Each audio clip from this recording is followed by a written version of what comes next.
Yeah. So I think we start in 3, 2, 1. Yep, we're live.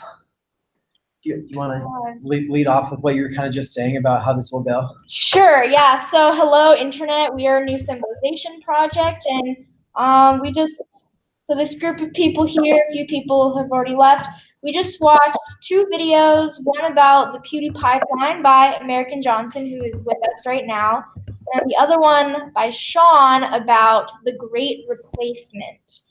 So we have 4 people with us right now who have in the past kind of been sucked down that Pewdiepipeline before and who have found themselves aligning and believing some of those like alt-right, almost fashy ideas. So we're just gonna talk about it, and I was thinking the first 3 to 4 minutes, each one of them can just introduce themselves, maybe introduce or talk about what exactly they got sucked into, which YouTubers, and then maybe a little bit about how they came out or what brought them out, and then we can just start a discussion, do some question and answers. I can read the comments that someone left for us and just get to it. Who would like to start? Hi, I'm Dave, and I prefer the pronouns, and my channel on YouTube is Theoryplate, and I am the soon-to-be ex-president of New Civilization Project. There'll be elections next week, and I'm graduating with my master's this semester. Super excited about that. I just passed my thesis defense a few days ago, and I still have like, there's like a thing your body goes through after a stressful event. After there's yeah. It's not PTSD. No, it's not destalination. It's something like that though. But whatever the word means, it means that my psychological and physiological defenses are down, and I got stomachache and headache, and it's just been weird because I didn't think I was very stressed out about the thesis defense, but turns out I am. And so I will just finish off with saying that I would say I saw Stefan Molyneux videos when I was first going to college. And I remember thinking like, wow, people get super triggered if you try to talk about any of these things. And I just took that as, well, maybe he's onto something. And I didn't watch a lot of his stuff. I think maybe you were more into that. I got more into like Peterson and later on, especially during Me Too, just with some of the things that were going on, just like some of the things I saw on campus. It had me sympathetic at the time, and there was just a lot of things that I think I had to work out in myself, and a lot of my videos are me working through that kind of stuff, and so I don't really have to talk about it a lot here just yet. And I'm more interested in kind of getting to the part of this session where we can kind of take people's questions and stuff like that about those videos. So anyway, thanks. It's exciting. Okay, well, I don't know, my background with it, I didn't start watching with PewDiePie, but I got kind of exposed to it through kind of anti-PC humor, because I saw an appeal in that. I saw an appeal in kind of being against the PC kind of liberals who kind of seemed empty in their politics. It was just like platitudes. And then kind of from there kind of descended into like figures like Gavin McInnes, Milo Yiannopoulos, and Sargon of Akkad. I kind of just watched them and I slowly kind of adopted more and more of their beliefs. And how I changed just over time, I got exposed to more different perspectives. I read different things, and I changed my economic perspective. And yeah, YouTube kind of helped save me out. It kind of pulled me down kind of a rabbit hole, but I got exposed to some different YouTubers, which kind of changed my perspective politically. So I would say that. Question real quick. Yeah, sure. What pulled you out? Let's say secular talk. That's okay. really a main one, which changed my perspective. Just kind of, yeah, I watched this kind of anti-Hillary content, and I realized that I can like be kind of against that and still kind of, I don't know, have more safe beliefs about accepting of other people. Because I never was kind of a full-on white nationalist. I didn't really like that much. Yeah. So. But you'd fight for the right to say it. Yeah. Yeah. Okay, and in the blue hat, I recognize you. Were you at the Richard Wolf thing? Me? No. In the blue hat, were you at the Richard Wolf thing? Yes. Yeah. That was you. That was Yeah. you. Oh man, I loved that. Oh, I freaking love that. I just want to say that real quick. You were awesome. Like And three when of I us. was coming out of my hole and I sat and watched Richard Wolf, and I was like, yeah, maybe we should do a co-op. It's the first time I was like, all right, fuck this capitalism shit. If I ever start a business, it's going to be a co-op. It's the only right way to do it. God. Yeah. So, and I thought Peterson was such a coward for not showing up. So I props to you. Props to you. Wow. Cool. That's awesome. Yeah, that's awesome. Yeah, yeah. I actually, some of the people here are new, and so I was introducing the club, and I was like, "Yeah, New Civilization Project. We had this conference last semester, and I explained some of the basics, and I was like, oh, let's check out the view count on that Richard Wolf video, and it's like 116,000. Yeah, that was great. As soon as I heard that Peterson didn't show up, I was like, I have to go watch this. Yeah, I was like 1,000 comments here, just people talking about my dress, but you know, it's so funny though when people are like, "Oh, we're not bigots," and blah blah blah, and then they just come into the comment section. They're like, dude, why are you wearing a they're having a meltdown. They're like, "Oh, someone's not wearing what I want them to." Yeah. Anyways, yeah, let's turn over. Well, actually, were you? No, I'm done. Oh yeah. Cool. So we'll just go Faraday and then American. Okay, so I'm Faraday Speaks, Caleb. My last name's going to come out in an article soon, but whatever, you know. I kind of fell down this rabbit hole looking through self-help stuff. I was watching like a lot of Athene. He was a gamer back in the early 2000s, and he was doing self-help content. I was watching his stuff, and then I found somehow Molyneux popped up in the sidebar, and you know what he's like. Like he sucks you straight in, and he doesn't let you go. And so I really just fell down that path, and it was the same thing. It was like, well, when I talk about these things, people get really triggered, so he must be onto something, and I'm chasing this objective truth, and people are uncomfortable with it. And you know, it went from Molyneux in a weird way back around to like Steven Crowder and Ben Shapiro, and then further down, I was right where the other guy was, like McKennis, Southern, you know, all those figures, those alt-right figures. And I didn't see myself as a white nationalist, but I was harsh on immigrants. I was harsh on people that lived here, black people. I thought people had to conform to the way that I saw what America should be, which was basically white culture. And if you didn't conform to that, you know, I was pretty hostile to you. So that was my experience. It was a dark time. I lost a lot of friends. Luckily, I made those friends back. And then I came out of it. What brought me out was first I went back through my YouTube, her search history, and apparently the first video from Destiny was with Martin Shkreli. And then he did a debate with Athene. And then I saw the Lauren Southern debate. And after that, it wasn't a straight path out for me. It was a up and a down. It was up and down. But like it started drifting more and more left. And then I had some life experiences we can talk about later if you want, that really shifted my perspective. And then, you know, I found like EJ stuff. I found like some other people's stuff. And I just realized, oh God, like really, really screwed up. And I went into Discord servers and started talking to people and actually got to meet these, you know, communists and leftists that I was so scared of. And I was like, they're nice people and they don't bully me. They're cool. And so I just gave it all up. And came over to the other side. And then I saw what I perceived as people not understanding the problem, you know, not understanding how to deal with it. And I thought, you know, I have to do something about this. I saw a video on BreadTube of this girl that I want to give a shout out to them, the king and queens of the losers. They have this awesome music videos on YouTube. You guys should check them out.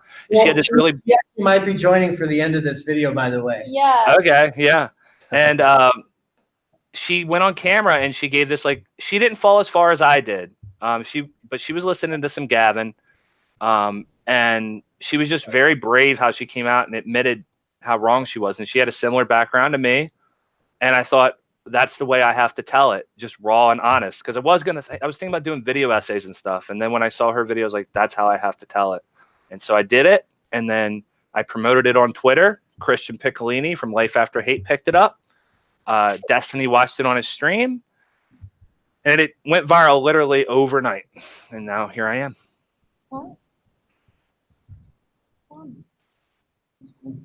Yeah, and I think I got exposed to your video through the one we all just watched, the Pewdiepipeline one. Awesome. Yeah, American's video got a lot of exposure to it as well. He was one of the first people that reached. I think he reached out to me the very next day, and was supportive, and that really meant a lot. That was a scary time when that went viral. I was getting a lot of weird media requests. I was getting a lot of alt-right people trying to reach out, and I was at work just freaking out, and like seeing American Johnson reach out and just say, "Hey, man, I support what you're doing." It calmed me down in a lot of ways. It helped a lot. So, but now I'm here. Any questions you want to ask, I can take you through it slower as we go here.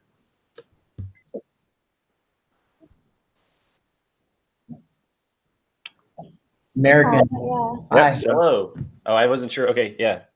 So, yeah, I think I might be the as I'm finding is more and more common as the years go by. I might be the oldest person in the crowd once again. But so I was in like a prototypical, I guess you'd say,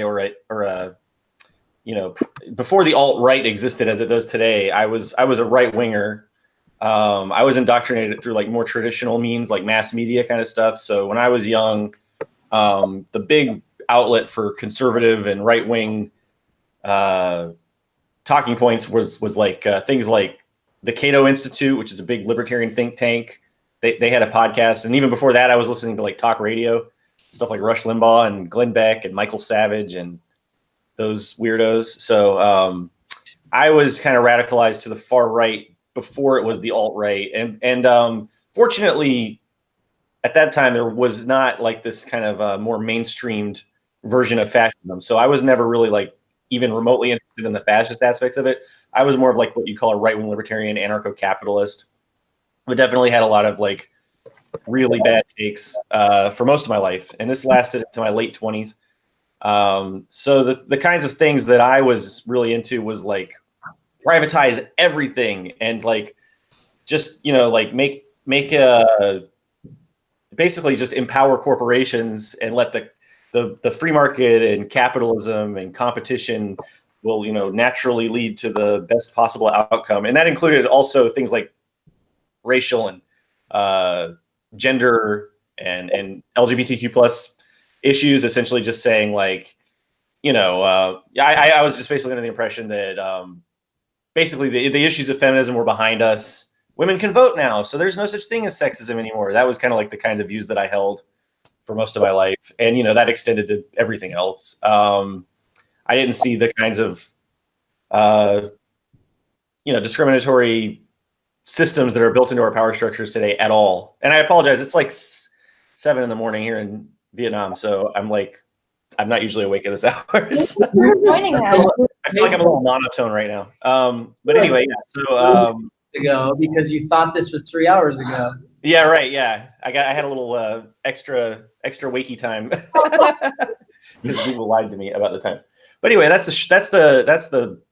I guess my journey is not quite as interesting or relevant today as the too long didn't read since it happened so long ago. But I did go through similar processes, and it was maybe like slightly more mild because there wasn't the like outright Nazism and fascism that we have injected into this stuff before, but I definitely recognize the same patterns. And if anything, they've really, really gotten better at it since I was younger, because when I was younger, I was kind of a fluke to get radicalized as a hardcore right winger as a young person, because when I was doing it, like I went to college and like, almost everyone was liberal, like way more liberal than me. And I would go, okay, this is like the best example I can come up with probably. There was an Iraq war protest this was like 2000 and it must have been like 2002 or 2003, like right when we were invading Iraq, right after the, September 11th, Afghanistan, and then we were invading Iraq. And there was like this huge liberal protest of college students who were protesting against the war. And I was one of like 7 kids, 7 young guys, all white guys, of course, protesting for the Iraq war. So that was probably my worst take and like the most public act of shittiness that I participated in college, but also it gives you an idea of how different, because I think if we had that same, I'm positive if we had that same thing happen today with the climate we have today, you would have had a lot more people protesting for that kind of imperialistic war. So I guess that's it. And so now what I've been doing is, you know, since then I was a professional marketer. I did a lot of communications and marketing and branding and PR and all that kind of stuff. And so when I started analyzing things from this fresh leftist perspective, I have the same track as a lot of people where, you know, I became a Bernie supporter, Bernie bro, whatever you want to call it, like in 2015. Then when Trump won the election, that slammed me hard to the left, so that I outgrew Bernie, and now I consider Bernie to be like way too liberal for my taste. So, which, no offense to Bernie, I think Bernie's done some great things for the left, but yeah. So anyway, at this point, like, I'm looking at things now with this experience of, you know, 15 years of professional marketing and communications experience, and I'm seeing how, you know, the kind of stuff. None of this stuff is really new. Like none of the mechanics of it is really new.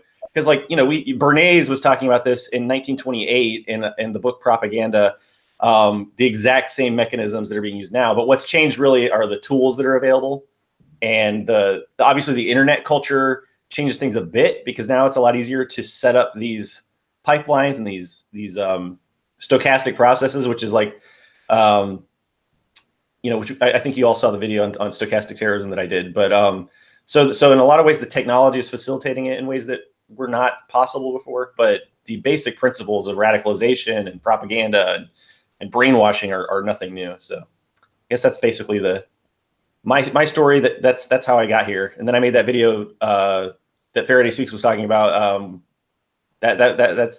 glad that it got so big. But if I had known that so many non-leftists were going to watch it, I would have probably changed. You know, in hindsight, it was a very like leftist focused video.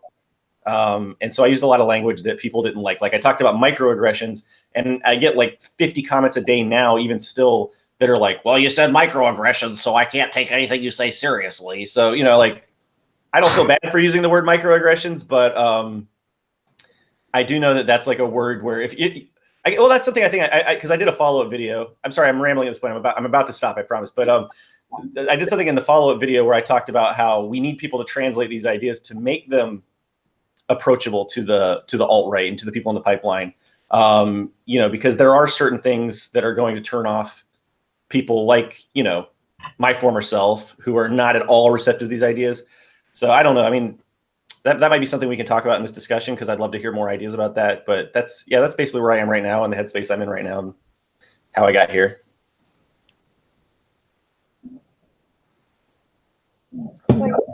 Now do we just want to see if there are any questions from the videos? Yeah.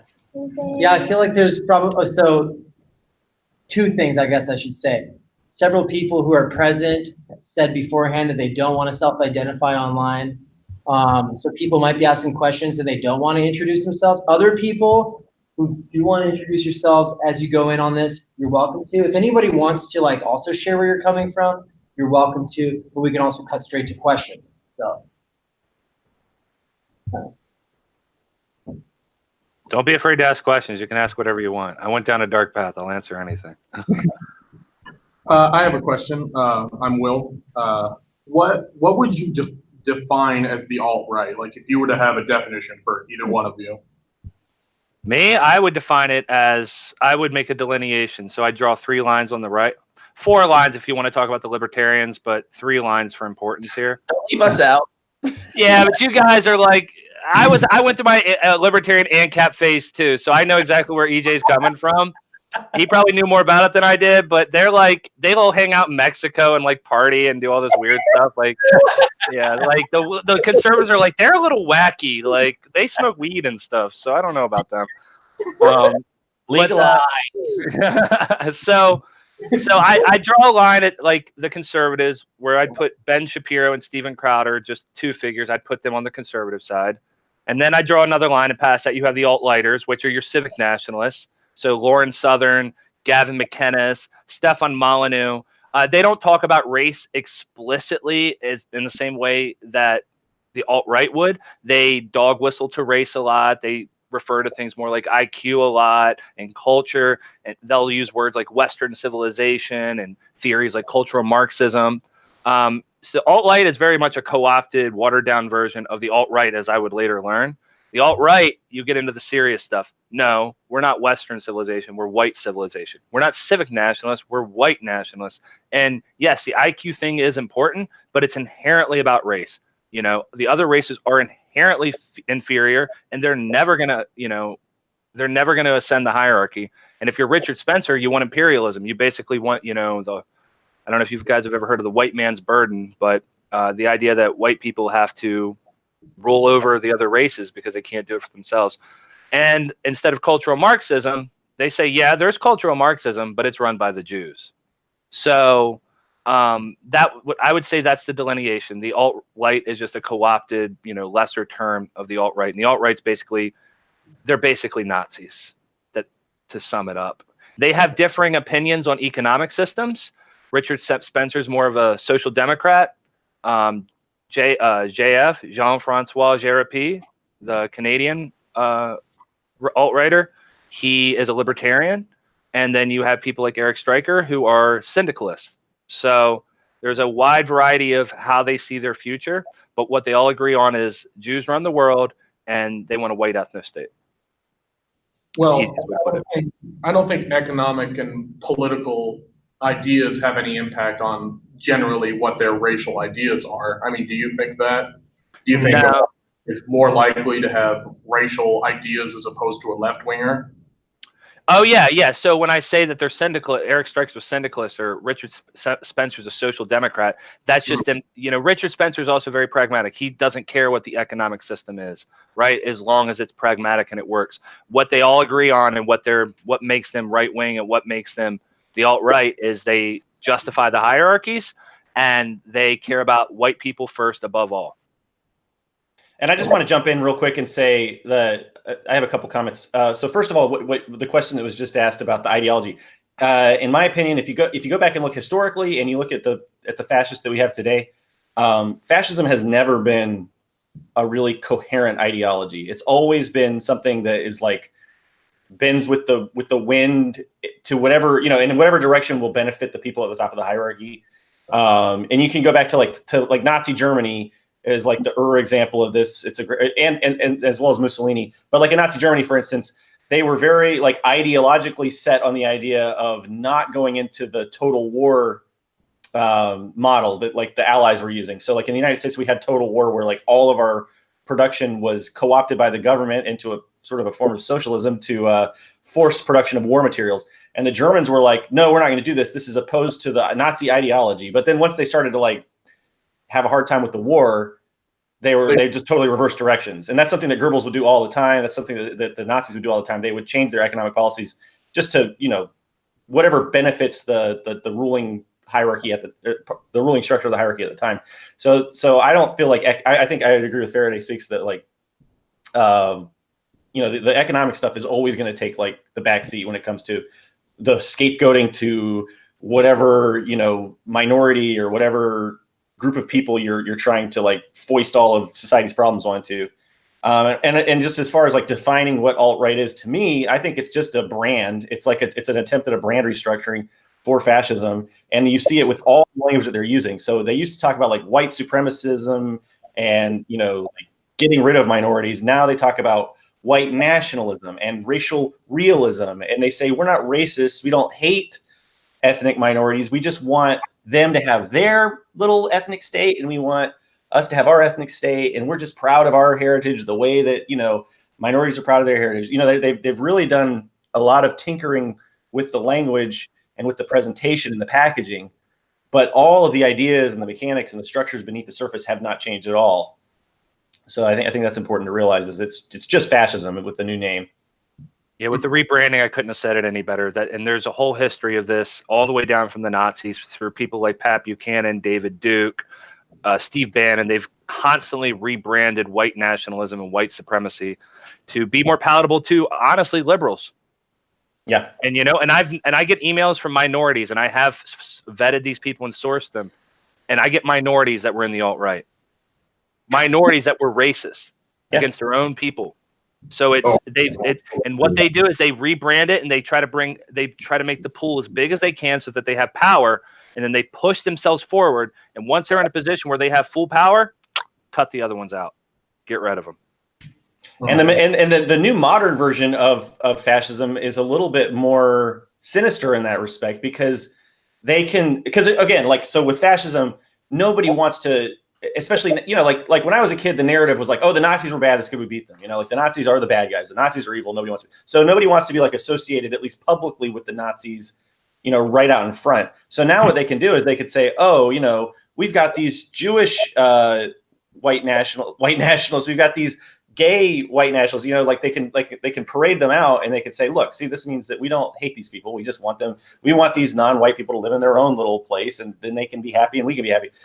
So there's a lot of like goalpost moving. There's a lot of deception, and that goes into the meme stuff completely, because the memes are all about disrupting the conversation, deflecting, confusing like liberals, especially like boomer liberals. And I'm just getting old enough to where it's like it takes me, I have to like do homework to try to keep up with a lot of the meme culture that's out there, which I will admit candidly, like there are younger people who are probably much better suited to some of the more active de-radicalization processes. But if you take a 55-year-old who barely ever goes on the internet, and you see them talking about like the Pepe the Frog memes, and they're not even gonna know who PewDiePie is when the Christchurch news comes out, and they're like, why did he say subscribe to PewDiePie? What the hell is PewDiePie?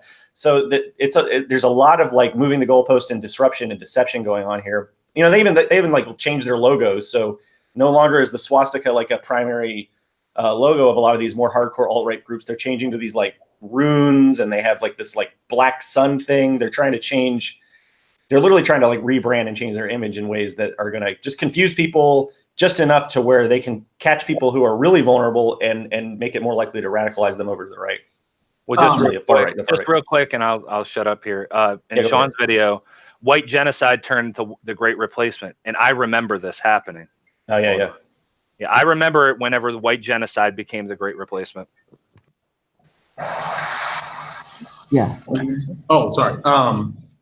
I just wanted to make a comment on the Kekistan Kek thing. Do you, to my recollection, to my remembrance, as far as that goes, isn't the idea that was originally promoted was to, I guess, trigger SJWs, but to also mock white nationalists and to try and be associated with them as a joke? That's how I remember it being. I don't remember it ever being like a stated white nationalist symbol. So okay, so I've heard that, and I've seen people. I've seen like reports, and who knows what's true or not, because half of this stuff that you see comes from 8chan and 4chan. So like there's a lot of smoke and mirrors there, and a lot of deception. But I've seen, for instance, like that the designer of the Kekistan flag originally was like making fun of white nationalists or whatever. And the fact is, there are probably a lot of people, maybe even the majority, who engage in those kinds of memes who are not white nationalists and maybe even are trying to parody white nationalists. But the fact remains that white nationalists are taking these Kekistan flags to their white nationalist marches. You can very easily, very quickly find photos and videos of people holding the Kekistan flag right next to their Nazi battle flag, their SS flag or whatever. Where you see white nationalists with their like Kekistan shirts on, giving like the Sieg Heil, Hail Hitler salute and that sort of thing. So what that does, and why I feel like memes, this meme culture is kind of insidious in a very kind of novel way, is that it really allows racists and white nationalists and fascists to hide in plain sight. It gives them plausible deniability. They do other stuff like, I think I talked about it in my video that you already saw, but the OK sign, oh, now that's a white nationalist video. And now I've heard that they're trying to, I just started seeing this kind of stuff crop up on 8chan, where they're talking about taking I think it's the trans flag and trying to turn that into a white national system. And this is not like a sincere thing that they're doing. They're doing it specifically to gaslight people who are paying attention and watching and seeing what's going on, make everybody second guess what's going on, confuse people who aren't like, because one thing I've realized is getting really deep into these internet cultures, and I know because I've been really deep into internet cultures throughout my life, once you get really deep into this kind of thing, it's like learning a second language. And it's a language that is constantly evolving very rapidly. So it's like Faraday was just talking about with the, yesterday or 3 days ago, we wanted to commit genocide on minorities. 2 days ago, it's the white genocide. They want to do genocide against us. And then yesterday, we just changed it to the Great Replacement. Like it's evolving so rapidly, and the memes evolve even more rapidly. Like every day they're changing. Like maybe yesterday Kekistan meant this, today it means that. Maybe yesterday this was cool, now this is out. This is an old meme, this is a dead meme now. You have to be like it's kind of a shibboleth. It's a sign or a token that you're a part of this community and you know what's going on. It makes it very difficult for outsiders to follow it, and it makes it much more confusing for anyone who's trying to get to the bottom of this stuff to understand what's going on. And it gives them this really strong plausible deniability, which I think is one of the main aspects of the meme stuff. So yeah, there might have been an aspect of that trying to parody white nationalists at the beginning, but it doesn't even matter what the original intention was now. The white nationalists have co-opted it. Yeah. Well, they do this with all kinds of stuff. I wouldn't be surprised if they start taking tanky stuff and Luna's tank and start turning that into a white nationalist symbol. I'm 6 months out of it, like fully, and I already am out of date on the memes, And to sit to try to spend my time focusing on that, is that a good use of my time? Because I'm not trying to actively stay up to date with what's going on in their little circles. I'm trying to pull people out. But the memes are a way to obfuscate. And yes, people do share the memes ironically. So maybe you'll see a friend doing the OK symbol and you're like, dude, you're doing a white. No, I'm not. That's not a white nationalist symbol. It's just edgy humor. Right. So it's and like EJ said, that's how they hide. It's to keep you going in circles. On my comment section, I saw them memeing on liberals. The liberals were like having conversations with them. And I scrolled down. I was like, guys, they're not having a genuine conversation with you. They're fucking with you right now. Yeah. But the liberals didn't even realize it. The liberals were having a back and forth with him like it was a normal person. So it's always been like this on the internet. I've been on video games since 2008. Edgy humor's always been a thing. Calling people slurs, always been a thing. Owning people, always been a thing. And it's always like you just layer on irony because it's the ultimate nihilistic teenager thing, right? So I don't take anything seriously, nothing serious. You can't get upset. It's just people on the internet.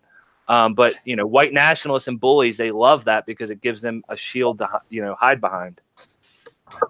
And this was a major. Oh, go ahead. I'm sorry. We want to do like three things. One is I'm sitting on a couple of comments, but I also want to make sure we get some of the questions. So is anyone sitting on any questions or any kind of comments that they want to share with anything that's been said so far? How, in your guys' opinion, do we react to these people who are intellectually dishonest and who intend to mislead people towards radical ideas? Should we deplatform them, or does that only empower them further? I think you deplatform some of the obvious ones, and I'll just go ahead and say it. I don't care if they clip me out. Like JF and Richard Spencer and the white nationalists, yeah, get them out of here. Get them out of here. Ben Shapiro and them, I wouldn't take them off YouTube, although I don't like them being there. But when it comes to the Mike Enochs and the people that are really pushing the ideology, I want them gone. I want Gavin and Molyneux gone. I don't want them on the platform anymore because they know exactly what they're doing. Other than that, YouTube's not going to do anything about it. We have to just pump out content and play their game where they cross-pollinate with each other, and they have shows where they bring a bunch of people on in a week, and they do tons of live streams. EJ's live streaming like crazy. He's a natural at it. Him and Luna are great. So that's awesome. We got to pump out content, try to get them taken off if we can, but that's a back and forth game. They're going to get us taken down. The Surfs got taken down,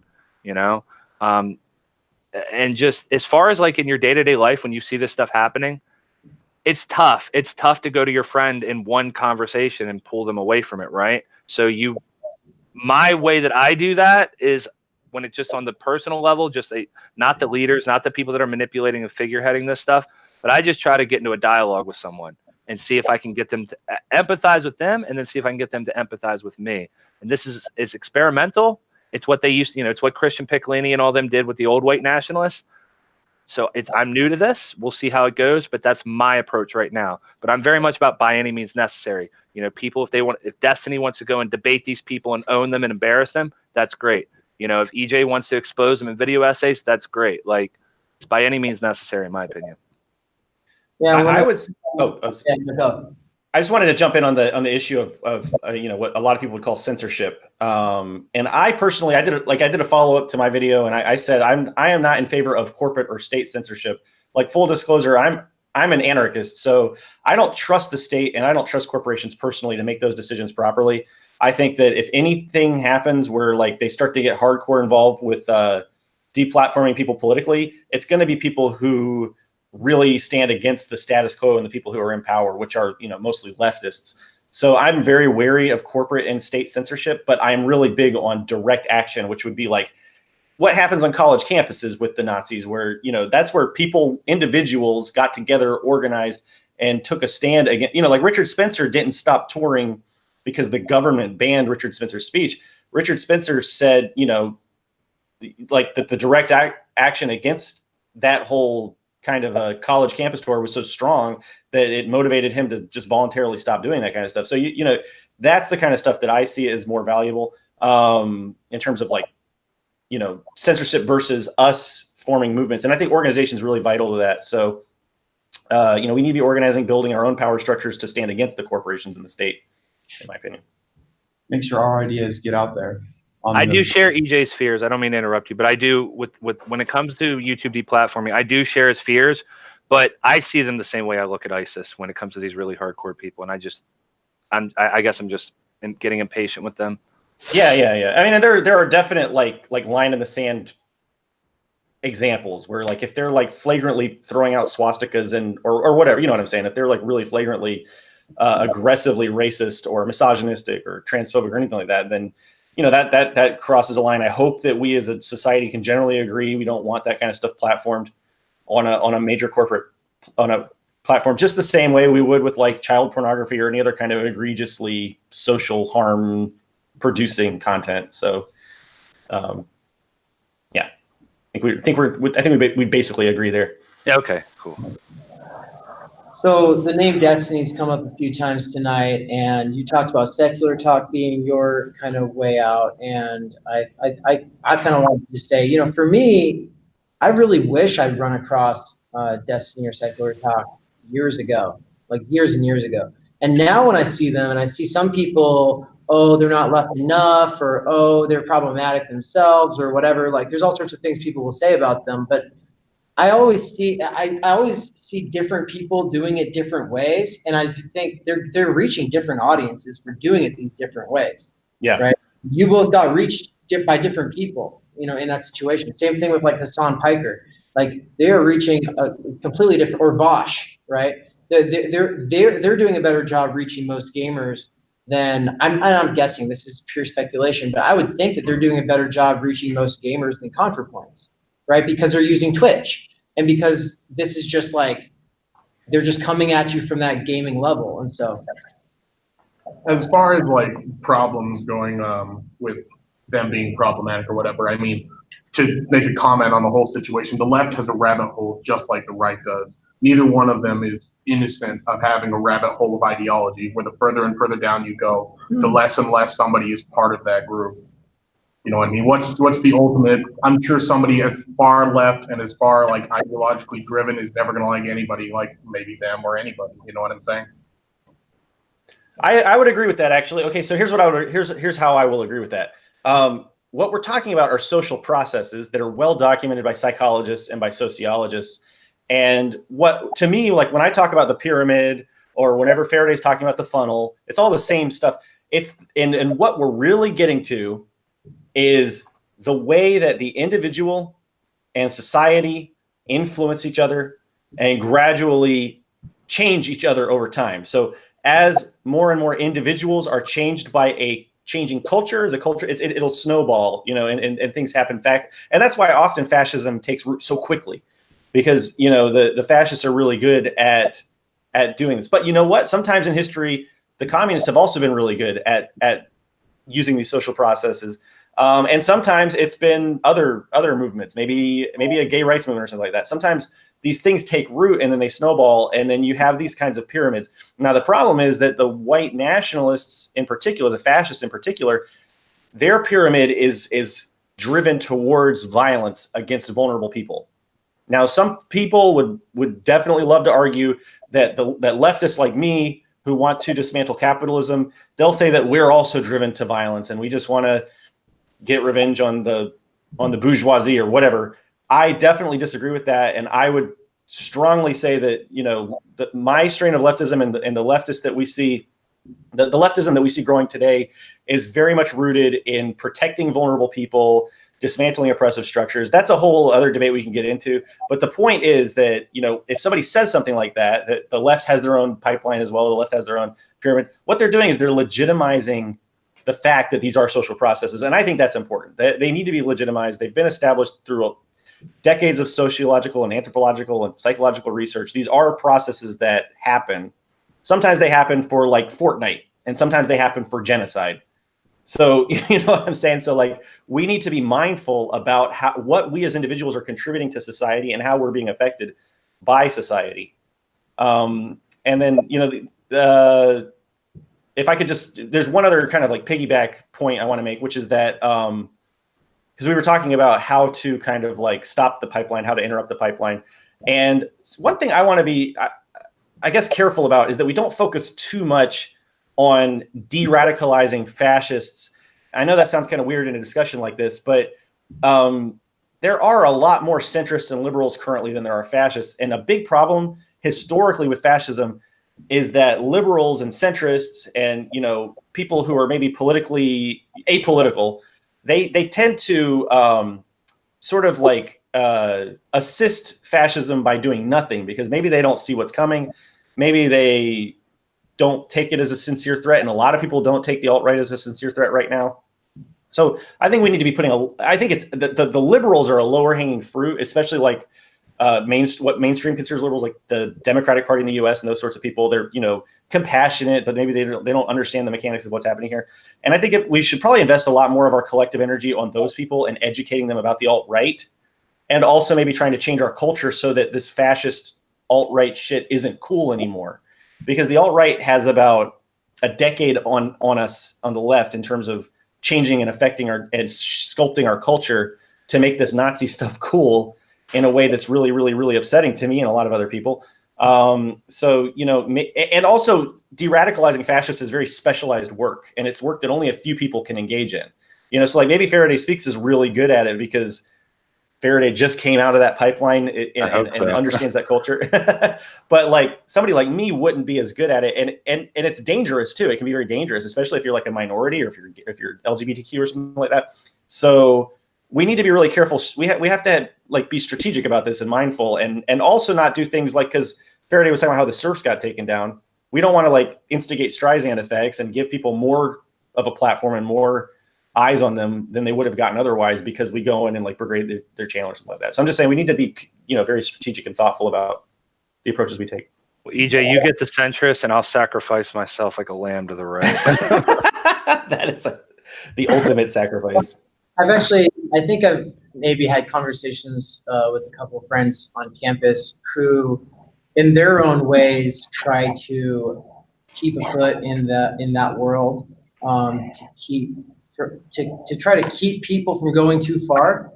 And I think that there was a time when I was kind of, when I thought I was doing that, but in reality, I was also trying, by trying to remain intelligible to those people, and by trying to keep up with them and their ways of thinking, with their meme culture and all of that, I was not continuing on my own journey. I was not doing my own re-education to really systematically deconstruct a lot of the things that I hadn't even realized I had internalized at that point. And so that's one of the things is like, you know, Faraday, you know, you're new to this. Like, I remember I was watching one of your videos and you were talking about how you don't know a lot of the theory stuff, and maybe you don't need it, and not everyone does. But I do think one of the things that it can be really good for is for that systematic deconstruction of internalized shit that you don't realize you've internalized. And so if you're trying to keep up with meme culture over here, it's just a matter of time, energy. You're not able to keep up on your own re-education over here, right? And so sometimes it is a zero-sum game of time, energy like that. It might not always be. That's the hard part. Yeah. I mean, so obviously I don't want to jump too far down ideology, right? You can imagine, like, I get lots of people that want to send me books to read, and I want to learn about that stuff. But, you know, I watch EJ's channel, and it's helpful, but I'm just taking it slow. I'm just a Bernie bro for right now, right? I just want the things that Europe has, and we'll go from there.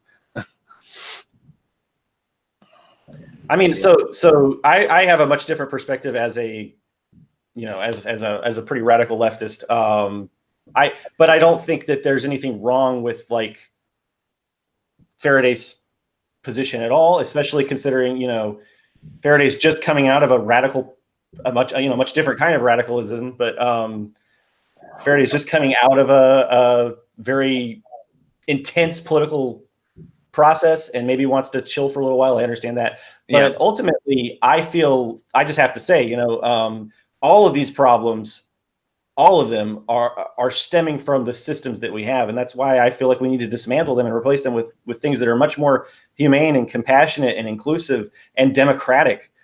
Because fascism could never thrive in a truly democratic, egalitarian society. Nobody would ever choose, just like nobody would ever choose capitalism. If you owned your own labor, if you owned your little share of the means of production, and you didn't have some capitalist who was taking money out of your pocket for their profits, and you had an engagement in the society that you lived in, you would never choose to let a capitalist employ you, and you would never side with fascists who want to like build their own little power structure with themselves at the top. So, you know, to me, it's kind of like fighting Medusa or the Hydra or whatever, where, you know, as long as these systems are in place and we have oppression, because a lot of the things that the fascists talk about are stemming from real concerns. So it is true that like, it's hard to get ahead in our society. There are real problems that stand in the way of young people in general, not just young white men, but young people. And then so what the fascists do is they take these problems that are real problems and they offer these really evil and one-sided solutions that only benefit their own group. And that's fascism in a nutshell. Fascism is, we have problems like inequality, scarcity, what have you, poverty, what have you. The fascist solution is our group will benefit to everyone else's detriment. That's the fascist solution. And it feels really good. It can feel really good if you're in that in-group, you know? And they do a lot to like lift your ego up and make you have pride in the stuff that you had nothing to do with and just circumstances of your birth.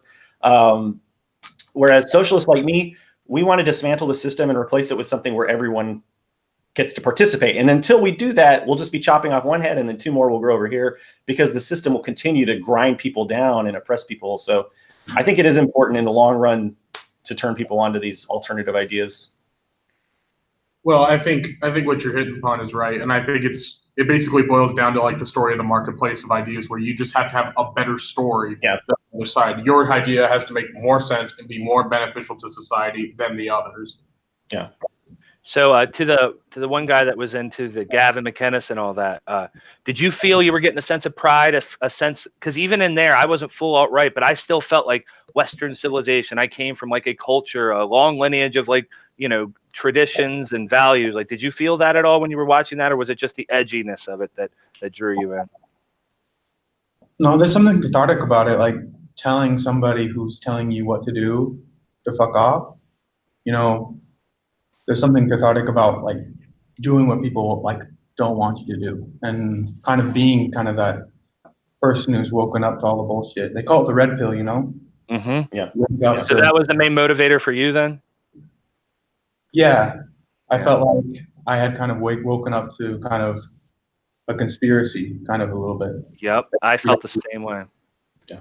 Yeah. What does PJW say? He said, oh, go ahead. He said, PJW, he's like, conservatism is the new counterculture. It's punk rock. And I bought into that crap, man. I was like, oh. Yeah. For sure. Not long ago. That reminds me of another point, which is that yeah, that's a big part of it. Like the victim complex that white nationalists, that fascists have. You know, it's they accuse the left and liberals or whatever all the time of like wanting to play the victim card and wanting to, like, you know, being special snowflakes that can't handle real life or reality or whatever. But it's so important for fascist ideology to take root, to convince people that they are the victims, and that there are these other groups that are oppressing them. And they don't want to look at the systems of power that are in place, because ultimately fascists need those systems of power to side with them, right? Like, fascists aren't looking to dismantle capitalism. They're looking to co-opt capitalism, or kind of like what they generally do is like insinuate themselves within capitalism, within power structures. So that's why you had so many in South America. The CIA was installing so many fascists, because fascists domestically might be incredibly terrifying in that kind of a context, but they'll still play ball with the United States. They'll still, you know, make sure that the exports get to the United States at a price that the United States can live with. You know, so the fascists aren't really that interested in upsetting the basic structures of the status quo. They just want to put themselves at the top of those hierarchies. So that's really important. And then like this is like basically related, but something I just realized recently was in terms of like the whole memeing stuff, and something they've always said is the left can't meme. And I just realized that what they mean by that, when they say that, they don't mean that leftists and liberals can't make good quality memes or funny memes. They mean that we don't have that ability to speak that language of memes and use memes to disrupt discourse the way that they do. It's not so much about, I always thought they were saying like leftist memes aren't funny or liberal memes aren't funny or they're low quality. That's not what they mean. They mean that we don't have the process of like meme as propaganda and as agitation, you know, propaganda. So that's just something that Faraday Speaks just kind of reminded me of. Well, yeah. So like, just real quick, like on the right, like people always say, oh, Pepe's a dead meme. Pepe's not a dead meme. He's a character, right? Yeah. He's a character, and like they have a whole story and a whole mythology. Like they could probably write a book about their memes. But yeah, back to just gotta put that in there. Well, it's kind of just like saying, oh, well, the left can't not take things seriously, because what they are doing is purposely obstructing anybody's ability to ever take anything seriously. It's like sitting at the Thanksgiving table, and you're trying to have a serious conversation. It doesn't even have to be about politics. And there's someone there who feels like, oh, this is going to somehow be serious, and I have to do everything I can to obstruct it. So like, we'll make a joke about that, and then I'll like I'll dump this punch bowl over, you know, like I'll do anything I can to like make it so that we can't have a serious conversation. And then as soon as you say, hey, we're trying to have a serious conversation, they say, yeah, I know, and you look so stupid because you're trying to be serious right now. And it's like, fuck. Yeah, and then they say, yeah, and it's the internet. Well, it's just but the internet. Come on, guys, we're all young. We all grew up on the internet. EJ's young enough. He's been on the internet. Like, it's not just the internet. We're not talking to boomers here, and they understand that. They understand how important it is. This is our world. It's like sincerity is the ultimate sin in this, when you have this mindset, and that's why you have terms like try hard. It's one of them, you know, like if somebody or effort posting. You know, if somebody goes in and they actually try to confront these ideas in any kind of a meaningful way, you start to get ostracized because you're actually giving a shit about something, and that's like the ultimate sin with these people. Unless it's in the favor of the ideology that's guiding all of this. So it's something that I just want to really quickly. I don't know if any of you are familiar. Did I saw that you put up a post about one of the posters about Peter Coffin, Theory Plebe. Did you actually watch a Peter Coffin video about validation gangs or anything like that, or is that a different? I mean, I've read their book. Okay, yeah. So Peter Coffin. I just want to introduce this idea because I think it's really important for anybody who's wanting to research this stuff. Introduced this idea of validation gangs. I did a video about it as well on my channel. But a validation gang, I think, is a really important part of this process. And so the basic idea is that nowadays when people come to media, especially like social media, like YouTubers and that kind of thing, they're not coming to us to like learn something or engage with our ideas or debate with us or anything like that. They're coming to us to validate their own worldview. So they're going to gravitate towards people that they already agree with completely. And then, so then that person, that content creator, that YouTuber becomes what would be called a thought leader. And so the idea is if the thought leader deviates from that preset ideology, that framework that they've already, that's validating the audience, if they deviate in any way, they start to get taken down hard. And so a really good example of that, and this is what my video was on, is H3H3, Ethan Klein, who's a very, very, very popular YouTuber. And H3H3 has been drifting, you know, in this reactionary direction for a long time. And I believe, just because I've been an H3H3 fan for a long, long time. Now, they were never perfect. They were always saying kind of problematic stuff, but it's just gotten worse and worse.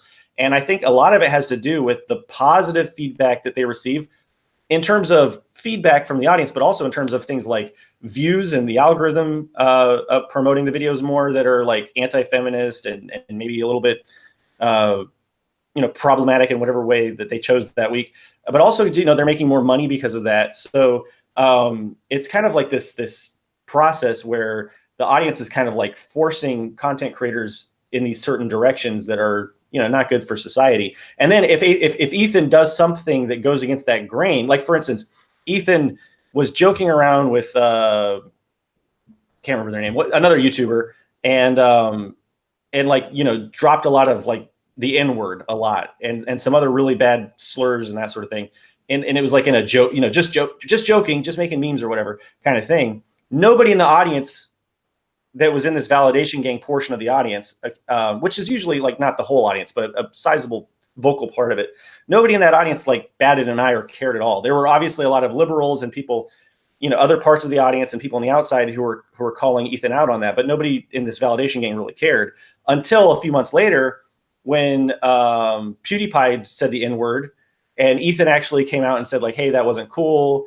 And started to like talk against this idea. Suddenly that whole validation gang part of the audience was pissed off because Ethan was being a hypocrite. So in their minds, being a hypocrite or being a tryhard or giving a shit about something like this is way worse of an offense than actually saying like really egregiously bigoted things to begin with.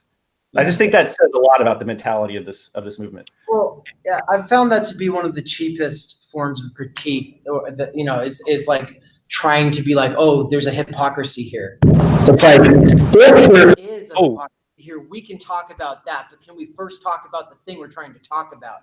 But before we get off of this topic, I just wanted to say, like, two of the people who are here left note cards because I said, you know, if you have to leave, you know, leave note cards if you have questions or comments that you want read off. And these ones are all directed at American. So one is that the Joe Rogan clip seemed to be a criticism of less progressive behaviors and a commentary on cultural clashes as a whole. More context would have been nice. But I'm going to read all three of these before I turn it over to you. Yeah, go ahead. Yeah. Their second part was that the clips of PewDiePie wearing a Nazi uniform were taken out of context by numerous outlets. The joke, in quotes, was about YouTube acting like Nazis and was a criticism of both YouTube and Nazis. While arguably inappropriate and off color, it wasn't meant to promote Nazis. I recommend Philip DeFranco's coverage of this issue. That's what that person said. The other person was just saying they subscribe to PewDiePie because you basically say that the two options are, you know, was this just when the Christchurch shooter used subscribe to PewDiePie, you know, was this just trolling or was it something darker? And the third option is, yeah, or are they just gaming algorithms because he's in this popular position of power and now we're all talking about him and the Christchurch shooter, which means like smart marketing on the part of the guy who wrote the manifesto. Okay, I guess I'll take those in order. And by the way, this is like every single comment on that video is one of those three variations. To watch your second video, you know. Yeah, the second video goes into a lot of the stuff actually, but I'll go ahead and just address it. So the Joe Rogan thing, right? Like, okay, I agree, and this is I got so many comments about this, even from leftists who are like, we do need to be talking about this stuff. That we do need to talk about how cultures clash and how you know, these stuff can go wrong when you just dump a lot of people from one culture into another culture that's very different, right? And if you say it like that, that totally makes sense. And I agree. We need to be having these conversations and talking about how we can deal with these big issues, because, yeah, it's a huge humanitarian crisis that we have all these people. And I used to work with like Syrian refugees, and, I've met a lot of these people, and it's something that they struggle with as well. So it's not just something that like the Europeans are struggling with, but it's also something that these people who are being forced to migrate are also struggling with. So we do need to talk about this stuff. The problem is that Joe Rogan, and you can go and watch the whole clip. Like the whole thing about the out of context thing is like, I don't know. I really don't. You could watch that whole clip. Go watch it right now if you want to. The whole clip where they're talking about that thing, the tone is just incredibly abusive and dehumanizing of Muslim people and of these immigrants in particular. And it proves to me, it proves to me that either Joe Rogan has, which I think is less likely, either Joe Rogan has met like Syrian and Muslim refugees and has talked to them and is just racist and just doesn't care about them and doesn't consider them human beings. I don't think that's the case. I think it's more likely that Joe Rogan just hasn't interacted with these people in any kind of a meaningful way, because I worked with them. I was a program director at an English school for about a year, and we had a program where we were letting a lot of these migrants and refugees attend our classes for free. So I worked with like about 50 or 60 Muslim refugees from Syria. There were some from Libya. There were some from Egypt. And they were like super decent people. And I'm not just saying that, like they wanted to, they were in this English school because they wanted to acculturate. They wanted to learn to speak English better. They wanted to find ways to, make, and because I was teaching these people, we were spending hours together in classes. They were asking me like, oh, I was checking out at the grocery store and I'm really afraid that I might have done something that upset the woman who was checking me out. Like they really were worried about not acculturating, because they didn't want to have the stress and the pressure and the judgment put on them. So like my interactions with them showed me that they're humans. Yes, there are certain things that a lot of Muslim cultures are, there are a lot of differences in those really, fundamental or traditional Muslim cultures that might butt up against like a more, a different sort of European or American culture. And there are ways that we need to find ways to address that and stuff. But the way that Joe Rogan was talking about it, and if you watch the clip, it was just ugliness. It was, and the co-hosts were just making it worse. Because at one point, Joe Rogan's like, these Muslims are coming here and they're having a hard time or something like that, kind of a neutral statement. And the co-host like, oh, poor them, like really sarcastic. Like, why should we feel sorry for them? They're just, it's like dehumanizing. Referring and to when Gavin, you're talking, oh, sorry. I'm sorry, you're referring to the Gavin incident, right? With the saying that they have low IQs because they're interbreeding with their cousins and shit. Is that the Joe Rogan? I think that's what you're referring to in your video, right? Well, yeah, it was this whole clip about the Muslim. What Joe Rogan himself was saying was that that Islam is based on this like old book, and that they're like really backwards, and they can't acculturate. And basically, the problem is you're talking about people who are very vulnerable, and as we've seen all too clearly now, susceptible to violence. And there are mosque shootings, more regularly now. There's a big one in Quebec, there was one in Christchurch, and there have been many other incidents of violence against Muslim people. When you're talking about people who are vulnerable like this, and who many of whom do not fit that mold that you have, that stereotype that they just want to come in and change European society. I mean, you just need to be, I guess, a little bit more respectful and try to humanize these people and remember that they are people. And that's how you can talk about this stuff without triggering violence, which is, what you're doing when you dehumanize somebody. You're disabling the mechanisms in the human brain that keep us from wanting to hurt other human beings. It's called pseudo-speciation. It's a psychological process where in the army does it, the military does it all the time. They want the soldiers to not see the enemy that they're going to kill as human beings. And that's the only way that you can get a human being, generally speaking, that doesn't have some kind of, psychological problem. That's the only way you can get a human being to hurt another human being, is to dehumanize them or make yourself feel like you're more human than they are. So that's the Joe Rogan thing. Can you just remind me what the second point was? Or I would just add that framework of dehumanization is the context that these kinds of facts are being taken out of in the first place, right? So, people like to point out, especially like trolls online, oh, you're taking this out of context. Yeah, but the context that matters is that framework of dehumanization. So, and we just I'm watching the chat. We just had a comment that says, "Does it make more sense to respect their native culture to the Muslims?" And that just shows me that you've never interacted with these people, because like the vast majority, and I'm saying this as somebody who has worked with these people, I've like lived among these people. They are not like a inherently violent people. They're people. And the ones that are like fleeing the terrorism and the violence are like the biggest victims of all of the strains of hardcore Islamic violence and terrorism. They're the ones that don't want to live in ISIS. They're the ones that don't want to participate in that kind of violent culture. So it's just like, I don't know, like you're dehumanizing people when you paint them with that kind of brush that like they have a violent culture. That's just the most classic pseudo speciation tactic. Like they're violent, we're not. We're civilized, they're uncivilized. Every dominating imperialistic or hierarchical power in history has used those kinds of strategies to dehumanize the people that they want to scapegoat as the enemies. So it's a little frustrating. So yeah, I guess that's pretty much all I have to say about that. I remember the third point, which was about PewDiePie's, the three options for PewDiePie. What was the second point? It's either trolling or it's darker or more, potentially nefarious. Yeah, well, the third option is like this person is literally just gaming the algorithm. Right. Okay. Yeah. So I would say that it's probably like all three, honestly. And that's the thing that it's hard to wrap your head around this stuff if you're coming at it, and I'm going to assume that this person asked this question in good faith, right? So yes, the shooter was trolling, right? Because that's part of the joy of participating in this culture, and it's a big reason some people do it. It's very similar. It's like the cyber digital version of the street brawling brown shirt Sturmabteilung thugs of the Third Reich. During the same with the black shirts in Italy. Every fascist movement has these people in them, and traditionally they have been like street brawling violent thugs who just love fighting and busting heads.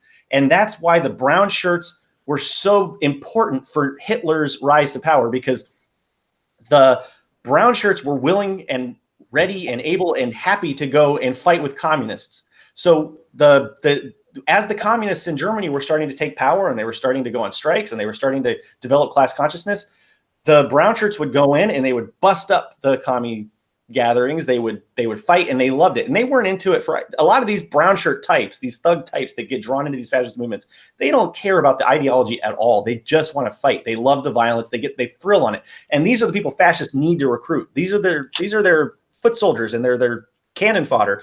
And they proved that during the Light of Long Knives, because a big part of the brown shirt thugs were Strasserists. I'm getting into the weeds here, but the point is the Nazis murdered all of those people as soon as they started to be even remotely a threat to their position in the hierarchy. So this is like the cyber digital version of the street brawling thugs, who are not in it for the ideology. They're in it because they enjoy seeing the chaos. They enjoy the violence of it. And in this case, it's like violent language, violent online activity, ruining people's lives online. And so, yes, to some extent, this shooter was trolling and just reveling in the chaos and the seeds of destruction being sown in our society and the disruption of it.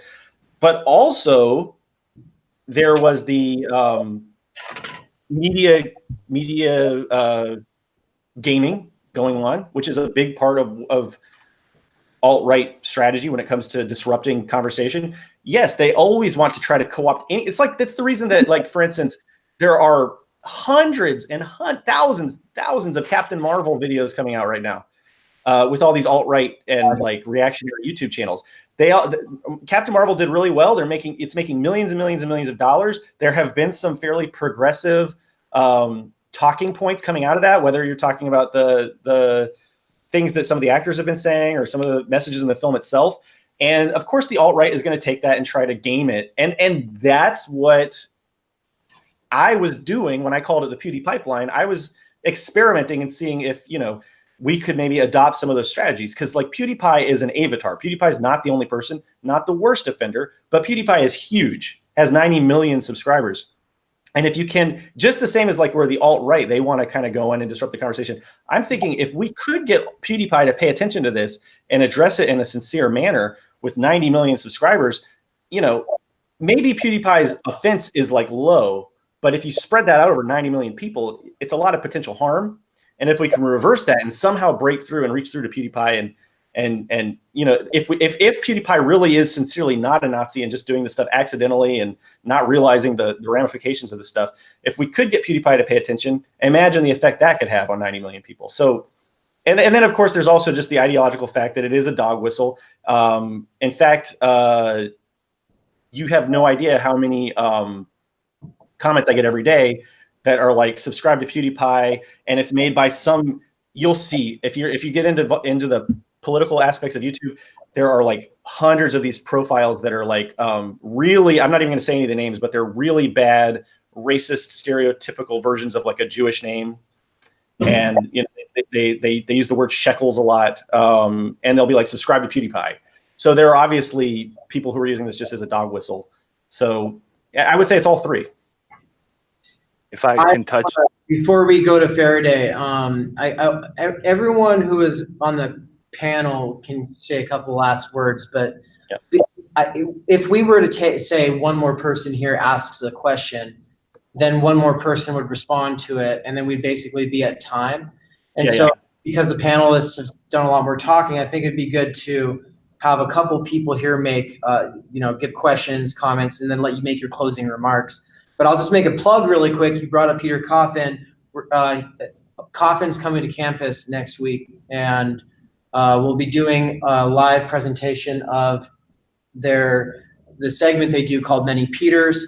This one is on rich people, PC culture, and there's a little bit of other kind of cool stuff we'll be doing that won't be live, and people won't find out about it until later. But that's all we're saying for now. If you want to find out the details on that, there is the NSP Facebook page.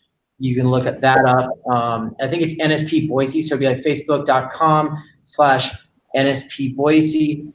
Boise's B-O-I-S-E. And I don't know if that's going to be a live broadcast or not, but if you're in Boise, definitely show up. And with that, any questions about or comments before we close out? I just wanted to make a comment. We watched what was it? Well, never mind. But I just wanted to make a comment. I don't see the jokes and comments of PewDiePie necessarily conflating to pyramid that's there. Like, I just don't see it. This pyramid to me just looks like an idea or an observation of something that could be happening, but it's not something that's, I don't know how to phrase it, but I don't see a conflation between jokes and parody necessarily going down that pyramid scheme of these like hateful ideology, or this, like, what is it? It's what's the first one on the bottom? What's that first one? Oh, attitudes and beliefs. Attitudes and beliefs. I don't see the conflation between making a joke necessarily going to past microaggressions. Like, I could see those as two normal human-ish behavior. Like, people make off-color jokes all the time. I don't see it as that necessarily into violence and then genocide and all of that. Natural consequence of having free speech is the ability to mock those you don't agree with. Is there anyone in the audience wants to add that maybe they can touch on as they close out? No. Okay. This one's not specific to the pipeline, but in re-education, do you ever become just kind of intellectually exhausted and trying to learn about leftist thoughts, what's happening in the world, and all the reasons why everything sucks? You ever just become tired and need to take a break? Because when I first got into this, I watched everything I could find. I've watched all the controversial videos in like a single night last year, and I'm on like RedTube. Eventually, oh my goodness, this is just plain depressing. almost became homework. It's almost become homework that you know you have to do, but yeah, I'm not done. It's a lot. Yeah, it's a lot. I think that's super important that you take time for yourself and that you make yourself a priority as well. To like liberating other people, you have to like also take care of yourself, and self-care is really important. Like I'm on vacation right now in beautiful Da Nang, taking some time to go to the beach because Oh no! So you got to take time for yourself. Yeah, I thought you lagged out. I'm sorry. no. And you're always on vacation. You live in Vietnam. I don't want to hear it. Yeah, Vietnam's pretty good. Vietnam's pretty good. So yeah, I think that's really important. I really quickly, I'll try to be brief. I know I'm not generally brief, but with the comments about the pyramid. So it is a pyramid, which means that like if you're at the bottom, you're less like it's less likely that any one individual is going to like advance up through the pyramid steps, right? So like lots of people, almost everybody's at step 1. A lot of people get to step 2. Fewer people get to step 3, and very few people get to step 4. You know what I'm saying? So like, yes, it's not a process that like acts. I think a lot of people see it, and I maybe didn't explain this well in the video, but like, it's not a process that's like focused on the individual, where it's like, okay, once you get into step 1, you'll definitely get to step 2, and eventually you'll definitely get to step 3. No, it's like most people are going to stop at like step 2 or step 3. Most people are going to just make some shitty jokes every now and then and not take it very seriously. But the problem is, it's the social, like I was saying, it's individuals interacting with society. As racist jokes become normalized, as racist behavior becomes normalized, it doesn't matter if it's intentional or if there's any racist sentiment behind it. The problem is that it's become normalized, and it's making it more likely to, like, it's building pressure, upward pressure. So it's stochastically increasing the chances that somebody's going to pop up on that pipeline. So now I am a big fan of satire, and I use satire on my channel. I use parody on my channel. But there's, you know, I'm sure you're familiar with Poe's law, which is that like, if you don't make your satire very clear, and if you don't make it clear that you're being satirical, and you don't address it when people get confused, it doesn't matter if you're being satirical or not. And Poe's law is a huge part of this pipeline. So the problem with PewDiePie in particular is PewDiePie refuses to make it clear. PewDiePie doesn't want to lose subscribers, doesn't want to, I think this is my opinion. This is my guess, because we don't know, because PewDiePie won't talk about this stuff directly. Every time PewDiePie makes an apology video or a clarification video, it's filled with snark, it's filled with sarcasm. It doesn't meet anything directly. It talks, like one thing PewDiePie will do, and PewDiePie did it in the most recent video, PewDiePie will bring up the weakest points against him and just destroy those, because a lot of them are really shitty, like liberal talking points or fabrications or whatever. But then the really strong stuff just gets ignored and left out of the conversation. It's like a sleight of hand technique, you know, like, oh yeah, well, this stuff's clearly not true. But now PewDiePie did the in the most recent video, the closest he's come is he did say, I'm not about white nationalism, and he did kind of address white nationalists very briefly, but that was a good sign to me. And I would absolutely, like, if PewDiePie would just say very clearly and directly, like, I don't want white nationalists in my audience. If you are a white nationalist, you need to be exactly like that Tomska tweet. That's really all that I'm specifically asking for PewDiePie. And then to stop doing, like, saying racist shit, which from what I can tell, PewDiePie has gotten better and has, like, cut that down a lot. So, and I don't really want to make PewDiePie like the poster boy for what's going on here. It's just that PewDiePie has 90 million subscribers. A lot of people are familiar with him, and he's made himself a public figure. You know, I think it's fair to use him as an example here, but he's definitely not the only one. But yeah, it's not like if you watch PewDiePie, you're going to become a Nazi. That is definitely not the point. The point is just that PewDiePie needs to be very careful about how he is perhaps unintentionally affecting these 90 million people who watch his videos. If I can make one quick comment after that, sorry. I'm breaking the rules, I apologize. No, go for it. I see what you're saying, and I understand it, but what I see, we've had plenty of people who have done atrocious things before that this has happened. Like, this is, people doing terrible things like this to random people isn't a new product. I mean, we had the Columbine shootings before that. We had, like, any number of things. I don't see, what I'm saying is, I think that there are people who are generally just so down in life, or just so malabused or not cared for, that they naturally, or just something's wrong in their head, that they are just naturally going to trend towards that. And I think this is just one avenue that they can go. But I think that those people are probably going to reach that end point either way. I don't see that as, like, he caused this problem, or that this group caused this problem. I think that problem already existed. Like with the, it was that kid who shot his school. I can't remember his name. He was Elliot the one. Rodger. It was the one. Was it Elliot Rodger? It wasn't the recent one. I think it was Elliot Rodger. Elliot Rodger was like the incel who felt like women wouldn't talk to him. That's who you're probably. Exactly. And if you read more into his backstory, it has less to do with him being an incel and more have to do with, I think his parents died. He said that the home he lived in abused him. He didn't have anyone who loved him, although we don't know if that's true if they abused him. But, you know what I mean? Like, to me, when I see those kinds of situations, I see that that's what's causing it, not necessarily these other ideologies. I bet they enable it, but I don't think they cause the problem. Well, so the vulnerable people are the ones that are most likely to be the ones that stochastically get popped up to the top of the pyramid, right? So I guess this is probably the last thing I'll say. But like if you think about a pipe that pushes water through, there's two ways to get more water to go through that pipe. You could build a lot of pressure behind it, or you can just make the pipe bigger without increasing the pressure, right?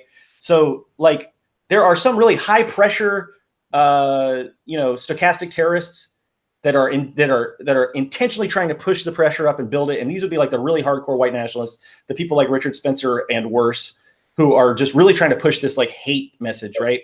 And they have a smaller audience, but they have a lot of pressure. And then you have people like PewDiePie. PewDiePie just makes the pipe much bigger, and there's not a lot of pressure because the things PewDiePie is doing are not really that bad, but it's a little bit, it's just pushing things just a little bit.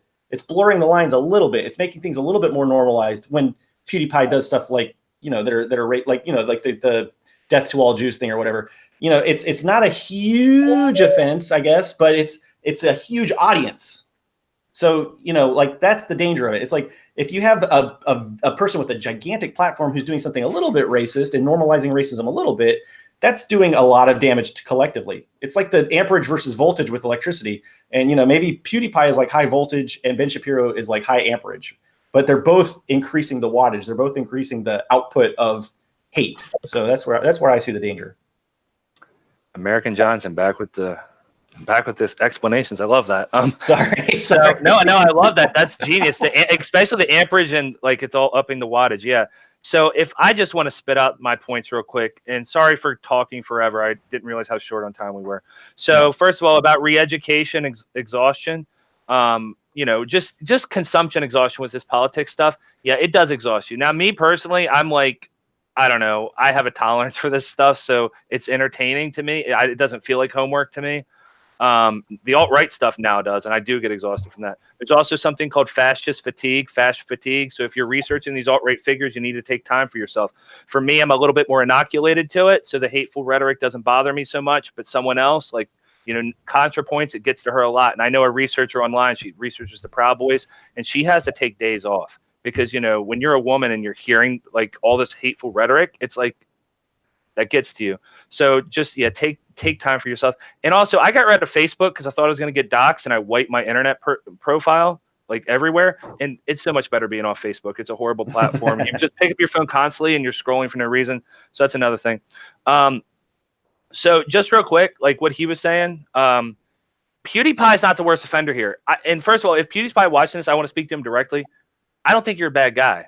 I like you. I think you're a lot like me. And, I want to apologize real quick. And what I'm about to say is going to come off as offensive. It's going to sound like I'm defending things, and it's going to offend people maybe in the room directly. But when I was in high school and I was a liberal centrist, I would do a lot of these types of behaviors that PewDiePie did. I would go into Halo 3 lobbies and say the N-word, and I would say the F-word. And the intention behind it was you're being ironic and you're trolling, and it's to get a rise out of people. And then once they get pissed off and they take it serious, you boot them out of the chat and y'all have a good laugh. We never took it to the extent of harassing someone and chasing them down or telling them to kill themselves, but we would do it in lobbies. And it was supposed to be, we were watching South Park and comedians and stuff. Now, back then, the internet wasn't very big. It didn't have much of an effect, but we built that culture. And we went on 4chan back then. We built this culture. All of us gamers that did that shitty behavior. And now it's just to the point where you have these algorithms and you have figures that come into these spaces like 4chan and co-opt that humor and turn it into something dark, right? And so the stakes are just higher now. So you have more of a responsibility when you make racist jokes. You have more of a responsibility now. If you're with your buddy in a room somewhere and you joke back and forth with each other, it's one thing. But when you're on a big platform, you normalize it, and then it's like this funnel. Like, you grab people in at the top, and yes, people will get ejected. People will be like, well, I don't like this. This is uncomfortable. Like, these jokes are going too far, and they'll get ejected out. But it does help funnel people down to the bottom. So I just wanted to bring that up. That's how this works, and it's sad. It's sad that you can't have like some edgier humor. But in our Discord channels that we run now, you're not even allowed to say the R word. You're not even allowed to say it. And some people say, "Well, that's ridiculous. That's too much." But we don't want that seed planted at all, because it grows and it festers, and the internet everything just has such a high turnover rate, and it just amplifies because of the way YouTube is and the way the platforms are and the algorithms. Everything just amplifies now. There's no way to stop it other than to just tell people to cut it out. Well, I think one of the things we have to do is stop projecting our individual selves and interpersonal experiences onto the experience of a person who has a very large platform. Like, it is different. And I think for PewDiePie, if you just watch it, he's just managed to kind of remain kind of distanced from critique. And the thing is, he gets so much critique, and how do you tell the difference between the good critique and the bad critique when you just get so much of it and you can't tell when it's genuine, right? So there is, like, it's easy for me to see, like, here's an individual who's found themselves in this position. Sure, they fed into that and they wanted it to a large degree, but at the same time, though, we have to separate, oh, this is an individual, and think this is a platform and there's a population.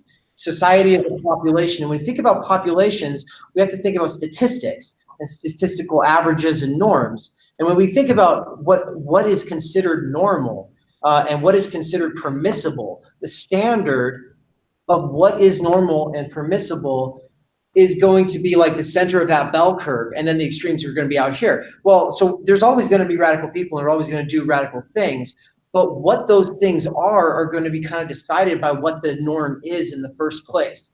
And I think, like, a really good channel for talking about this in the first place is Innuendo Studios. I think they probably do one of the best jobs of that. But then getting back to what Faraday was just saying about humor, edgy humor, it's too bad we don't have edgy humor.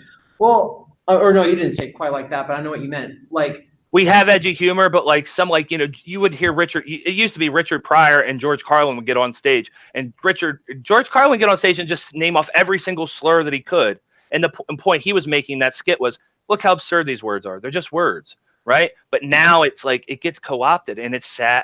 I mean, well, that's just how it works. What ContraPoint's most recent video was addressing in the darkness, right, is that what makes humor, if it's actually funny, is that it's speaking to your own darkness. It should actually be difficult to talk about if you're not just kind of taking cheap shots at other people's problems, right? If you're taking cheap shots at other people's problems, you're not really dealing with your own shit and you can make light of your own shit, but stop making light of other people's problems. It's basically what it boils down to.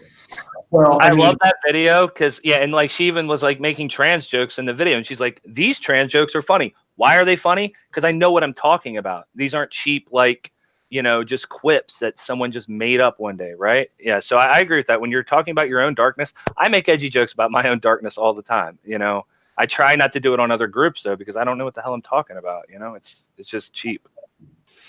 Well, I mean, if I to make a point here, you can't, like, the way you guys are framing this, it makes it sound like nobody can talk about anybody else's experience, and like you can't pretend that you know what their life is. But I mean, that's not the job of a comedian. A comedian is to talk and make people laugh and express ideas and show just the silliness of the entire thing. Like you said, George Carlin was saying all those words because he was trying to make light of, like, look how ridiculous these are. But they're ridiculous not because they're just stupid words, but because those words, in order to be offensive, to me at least, and it's a subjective thing, I don't think it's an objective truth to it, but it's a subjective truth of these words only have meaning and hate in the way that they are used. You know what I mean? Like Ice-T calling someone like, hey, my N-word or whatever, and then some like white nationalists calling someone the N-word are two vastly different things. I don't think anybody here would have a problem with the black person. I mean, at least I can't speak for anybody else. I don't have a problem with the black person or any oppressed person taking, you know, hate speech against them and like adopting it for their own, you know, to empower themselves. You know, that's like, it's kind of like the way that the, you know, gay people use the rainbow flag now, that has a very dark history. Like, I don't think that's a really, I think that's a little disingenuous to say that maybe. And also, if you put a camera in George Carlin's face and ask George Carlin, you know, what George Carlin thinks, George Carlin would have been very, very upfront about there would be no Poe's law blurriness about it, because George Carlin would make it very clear, like maybe the jokes were not good, maybe they were hurtful or whatever, but at the very least, George Carlin would stand behind the ideology that he actually has. And the problem is when people, and a lot of it I think has to do with the fear of losing subscribers or whatever with people like PewDiePie that are really at the top of their game, or the fear of having the audience turn on you. Because when that starts to happen and you start to get a lot of hate comments and stuff like that, it's scary. You know, so a lot of it is just like the validation gang stuff I was talking about earlier. But I mean, I think ultimately at the end of the day, and I say this, you know, I never talked to people who were minorities very much my whole life. But now that I've got really close friends who are Asian or black or trans or whatever, and I've had these conversations with them where they're like, every day, multiple times per day, I get exposed to this kind of language. And, you know, one incident on its own doesn't hurt very much. But over time, the quantity of it, the volume of it really starts to wear you down. And if you want to see a really great example of how this stuff gets weaponized and a really, if you want to see a great example of it, just look at the chat of this live stream we're having right now. There are so many alt-right trolls in the chat right now who are weaponizing language. They're saying stuff just to hurt people. And a lot of this stuff that they're saying is the kind of stuff that you'll see on mainstream comedian YouTube channels and that sort of thing, used a lot more cheekily, a lot more carefully, but it's the same sentiment, the same ideas. And there's no bite to it. There's no, like, that's the problem with stuff like that. Like it's not good satire. It does a lot more harm than good. Nobody can tell that it's satire. And then when people press them on it and they ask them to explain what they're trying to do, they don't come out and say like, this is not good. I'm trying to point out that this is not good. You know what I'm saying? There is a case for satire and parody, but it can't be just an excuse for all forms of hate speech and hateful behavior. Yeah, just real quick, I just have one last thing to say to what EJ said, and then I don't have anything else to say unless you have a question. Yeah, me neither. Yeah. You know, but you know what EJ said about, like, yeah, you can hear a joke against yourself. Look, I got a big nose, guys. Look at it. It's pretty huge. You make a joke if you feel like right now. Go ahead. It won't hurt my feelings. I've had jokes like that all my life, and me and my Discord chat, we still make jokes about it every once in a while. But there have been times in my life where I've been around specific people where every single day I hear about it. Every day there's a joke about it. And it's just like, can you lay off? Can you just like you're just saying the same jokes over and over, and it's just starting to wear me down, and it's not even funny anymore. How is it even funny to you anymore? And now I have to question, are you trying to make a clever joke? Or are you just trying to make fun of me? You know? The joy they get is from doing harm to other people. They know the jokes aren't funny. They're not good jokes. But what they enjoy is the pain that they're causing other people to have. And I'm talking about these trolls. But then that bleeds into our pop culture, and that's where it gets scary and dangerous and sad. Yeah, that's my last point on it. So I understand where you're coming from. I do understand where you're coming from. It's just when you get bullied and you see it every day, and then you start to see it get normalized amongst the masses, it's like, it's scary. Well, and you got bullied, right? So the thing is, it's like, I think a lot of people who do this stuff online got bullied in real life. And so there's this kind of like, oh, I can do it because I got bullied. But it's like, do you really want to keep perpetuating the thing that's fucked you up so much, like that you can't even take anything seriously anymore? And I think these people in the live chat are just going to be a living testimony, because we're not going to delete that. It's a living testimony to what we're talking about. We're not making this up. This is every time you have a chat about this kind of thing. This is not, it's like these people are like, oh, you're just trying to silence us. We can't have free speech. It's like, yeah, you're doing everything you can to shut us down so that we can have a serious conversation. So, yeah. There are lots of safe spaces for people that have unserious conversations on the internet. But like, as soon as you try to have a serious conversation, it's like, fuck you. So that though, that we're there. I got my last word in edgewise, but someone else could get one in really quick as I'm reaching over here. Anyone want to say anything? Thanks. Yeah, thank you. It was great having you guys on. Thank you guys. We really appreciate it. You guys were great. If we talked a lot, if you have more questions for me, I'll do an AMA at some point, and I'll let you know. Plebe, are you in the blue hat? Is that who I was talking to? I'll let you know when I'm doing an AMA if anybody has questions for me. Tight. And I'll say the same thing real quick. Just I have a live stream every Sunday night at 11 p.m. EST where I answer questions and stuff. I'd love to talk to all of you, especially the person in the blue hat that I was having a little conversation with. I'd love to keep talking about this because I think you have some good points and you have some interesting perspectives. So, you know, I'd like to keep the conversation going. You can also find me on Twitter and all that kind of stuff. But yeah, it's been a really great conversation, and I really thank you for inviting me to participate. Just on the YouTube channel, they're right there. I'll be linking those channels in the description. And I would just add that okay, Faraday, you said that your inspiration for the way you did your video was because of the King and Queen of Losers channel video. The style and the way that I did it, yeah. Mm-hmm. Why I left the left and came back. Well, yes. She lives here. They both live here. Really? If you look up my Theory Plea video, the one called Game, it actually has Ashley Coffin in it, but Ashley Coffin is in dialogue with her. So she lives here. She was working today, and so she wasn't able to make it, but she was gonna hop in at the end, but just too much stuff came up. That would have been amazing for me. I love them so much. Their music is great. If you could get me in contact with them, I just love to sit and talk with them. You're talking about that AMA thing. I was just thinking we should just let's just do another, like maybe American on one of the times when you're gonna do a live stream anyway. We could all just do one because I think that her name's, I think she goes by Kiwi as her nickname. I think that Kiwi and Scooter, like, they're fantastic, and they need some more exposure for people who are coming out of this thing. So such a small I'm game anytime. Hell yeah. Yeah, thanks guys. All right, take care. Thank you. Awesome. Thanks for watching.